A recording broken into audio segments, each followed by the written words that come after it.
میت کے مال کو جو وارثوں کی طرف منتقل ہوتا ہے میراث اور ارث کہتے ہیں.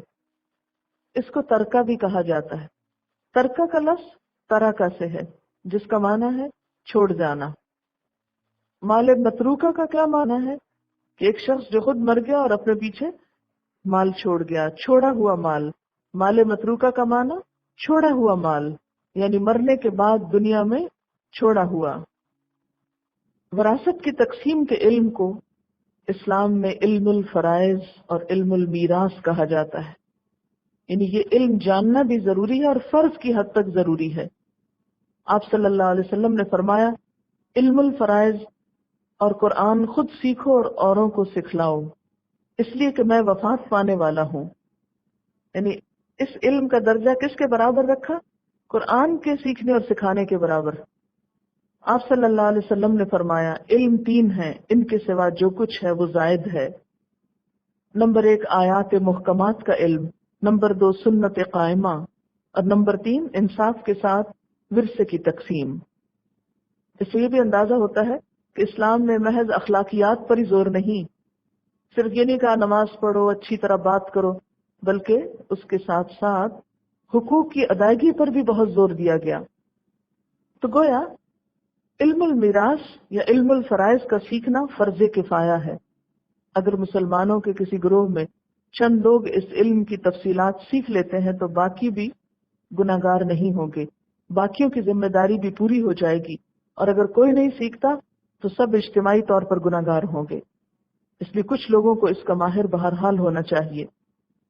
تیسری بات یہ کہ میراث میں صرف مردوں کا حصہ نہیں ہوتا، خواتین بھی اس کی حقدار ہوتی ہیں. چوتھی بات یہ کہ کتاب و سنت میں جن وارثوں کے حصے مقرر کر دیے گئے ہیں ان کو ذوی الفروض کہتے ہیں. ذوی الفروض کی ادائیگی کے بعد جو حصے بچ جاتے ہیں وہ اسبہ کو ملتے ہیں. عین صاد بے ہے. اسبہ میت کے قریب ترین رشتہ دار مرد کو کہتے ہیں، جیسے چچا کے بیٹے وغیرہ. تقسیم کے وقت سب سے پہلے اسبہ اولاد سے دیکھا جائے گا، پھر اوپر کی طرف سے، پھر چچاؤں میں سے، پھر ان کے بیٹوں میں سے. وراثت زندگی میں تقسیم نہیں ہوتی، وراثت مرنے کے بعد تقسیم ہوتی، اس لیے اس کو ترکہ بھی کہتے ہیں نا. ترکہ کا مطلب چھوڑی ہوئی چیز. پھر یہ کہ جس کی وراثت تقسیم ہو رہی ہو اس کی موت کے وقت تمام ورثاء کا زندہ ہونا ضروری ہے. مرے ہوئے شخص کو وراثت میں سے حصہ نہیں دیا جاتا، یا پھر اس کی اولاد کو. وارث کا اگر میت کے فوراً بعد یا کچھ عرصے بعد انتقال ہو جائے تو بھی وہ وراثت کا حقدار ہوگا. ٹھیک ہے نا. مثلا باپ سویرے فوت ہوا اور بیٹا شام کو ہو گیا. بعض اوقات ایسا ہوتا ہے نا، آپ کو معلوم ہے بعض اوقات ایکسیڈنٹس ہوتے ہیں تو یہاں تک دیکھا جاتا ہے کہ پہلے کون گیا اور بعد میں کون گیا، کیونکہ اگر وہ باپ بیٹا ہو مثلا تو ایک دوسرے کا پھر حصہ دار ان کو بننا ہے ان کے مال میں سے. کیونکہ اگر ایک شخص کی وفات کے بعد دوسرا فوت ہوتا ہے تو بعد میں فوت ہونے والا پہلے کا وارث بن جاتا ہے، اور پھر اگرچہ وہ بھی فوت ہو جائے لیکن اس کے حصے کا مال پھر اس کے آگے اولاد وغیرہ میں تقسیم ہو جائے گا. میراث ہر حال میں تقسیم ہونی چاہیے، خواہ کم ہو یا زیادہ ہو. وراثت کا قانون ہر قسم کے اموال پہ لاگو ہوگا، خواہ موویبل پراپرٹی ہو یا اموویبل، منقولہ جائیداد ہو یا غیر منقولہ جائیداد. پھر اسی طرح تمام جائیداد، سارا مال، ساز و سامان، سب کچھ تقسیم ہوگا، کچھ بھی باقی نہ رکھا جائے گا. چمچ پلیٹیں تک تقسیم ہوں گی. وراثت مرنے کے فوراً بعد تقسیم ہونی چاہیے، سوائے ایک صورت کے جب میت کی بیوی کے بچہ پیدا ہونے کا انتظار کیا جائے. یعنی اگر ایک بچہ جو بھی پیدا نہیں ہوا تو ابھی ڈٹرمن نہیں کیا جا سکتا نا لڑکی ہے یا لڑکا، پھر اس سے حصوں میں تبدیلی ہو جائے گی، اس لیے اس میں انتظار ہو سکتا ہے. ایک وارث دوسرے وارث سے اس کا حصہ خرید سکتا ہے. جو شخص وراثت کی تقسیم اللہ کے مقرر کیے ہوئے حصوں کے مطابق نہیں کرے گا وہ جہنم کی آگ میں ہمیشہ رہے گا اور اسے رسوا کرنے والا عذاب ہوگا. پھر وراثت کی تقسیم کا ایک اہم اصول یہ ہے کہ مال تمام حقداروں کو ملے تاکہ مال گردش کرے اور کسی ضرورت مند کی ضرورت کے مد نظر صرف ایک فرد کے پاس نہ رہے بعض اوقات تقسیم اس لیے نہیں کرتے کہ مکان کرائے پر ہے، ابھی بچے پڑھ رہے ہیں، اس میں سے فلاں کو ملے، بیوہ کے پاس سر چھپانے کا ٹھکانہ نہیں اس لیے وہ اسی مکان میں رہتی رہے، تو یہ نہیں ہونا چاہیے۔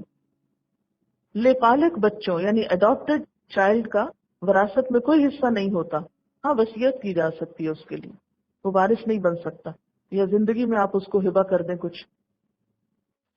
مردوں کے لیے اس مال میں حصہ ہے جو ماں باپ اور رشتہ داروں نے چھوڑا، اور عورتوں کے لیے بھی اس مال میں حصہ ہے جو ماں باپ اور رشتہ داروں نے چھوڑا، خواہ تھوڑا ہو یا بہت، اور یہ حصہ اللہ کی طرف سے مقرر ہے، نصیبا مفروضا۔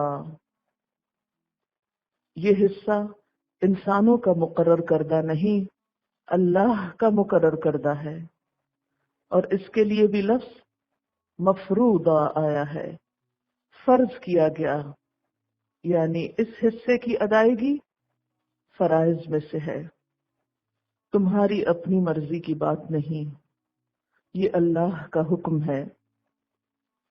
یہاں پر انسانوں کے حقوق میں سے ایک بہت اہم حق کی طرف توجہ دلائی جا رہی ہے۔ جہاں تک اللہ تعالیٰ سے محبت کرنے کا تعلق ہے، اللہ کی بندگی کرنے کا تعلق ہے، تو دنیا کے تمام مذاہب میں اس کا ذکر ملتا ہے۔ انسانوں کے ساتھ اچھا سلوک کرو، اس کی تعلیم بھی سب دیتے ہیں، لیکن وہ اچھا سلوک کس طرح کرو، انسانوں کے حقوق کیا ہیں، کس کا حق کتنا ہے، اس کی تفصیلات نہیں ملتی۔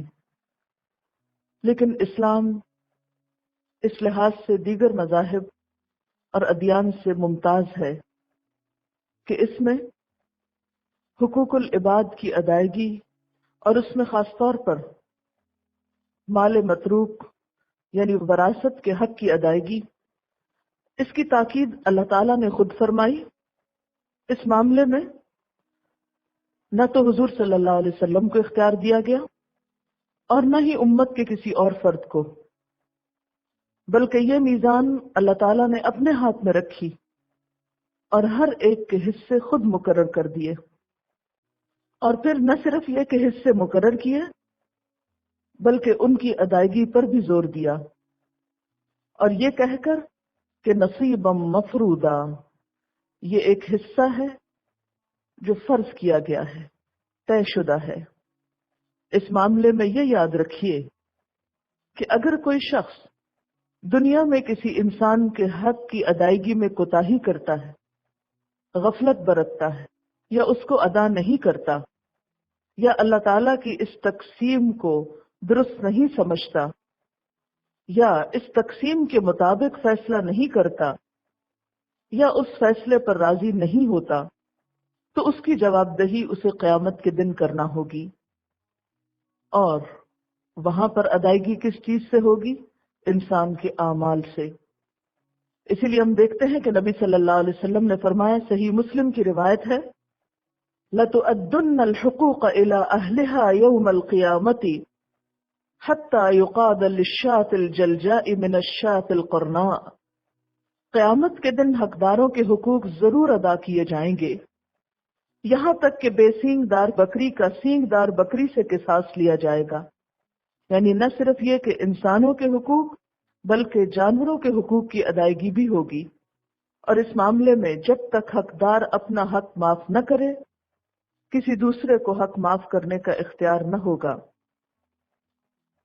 یہ قرآن پاک کا مشکل ترین ٹاپک ہے، اور ان کاموں میں سے جس کی ادائیگی سے ہمارا معاشرہ غافل ہے۔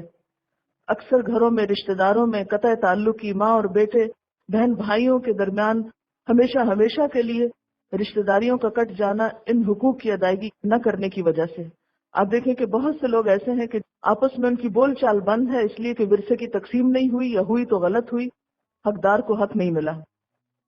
ایک شخص اگر ساری زندگی عبادت کرتا رہے، ہر روز روزہ رکھے اور ہر روز رات کو نمازیں پڑھے، اور اگر مرتے وقت وصیت غلط کر جائے یا میراث میں غلط بات کر جائے، تو اس کے لیے جہنم ہے۔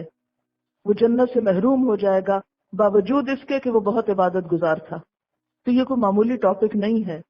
بڑے بڑے نیک لوگوں اور متقی اور پرہیزگار لوگوں کی ساری پرہیزگاری خاک میں مل جائے گی اگر انہوں نے ان فرائض کو ادا نہ کیا۔ اس لیے اس ٹاپک کو بہت اچھی طرح سمجھنے کی بھی ضرورت ہے۔ اس علم کو اللہ تعالیٰ نے علم الفرائض قرار دیا ہے، تو یہ معمولی علم نہیں ہے، اس لیے اس کا یکسوئی سے سمجھنا بہت ضروری ہے اس کی اہمیت کے پیش نظر۔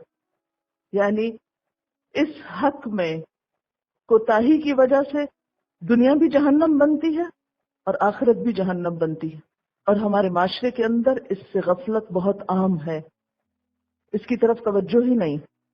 ایک فوت ہو جاتا ہے، مال چھوڑ جاتا ہے، تقسیم نہیں ہوتا، وارثوں میں سے کوئی اور فوت ہو جاتا ہے، پھر تقسیم نہیں ہوتا، اس کے وارثوں میں پھر کوئی اور فوت ہو جاتا ہے، تقسیم نہیں ہوتا، اور معاملات الجھتے جاتے ہیں حتیٰ کہ آپس کے جھگڑے فساد کے ساتھ دنیا سے رخصت ہو جاتے ہیں اور اپنی آخرت بھی بگاڑتے ہیں۔ تو اسلام کا قانون میراث اللہ تعالیٰ نے ہمیں دیا ہے،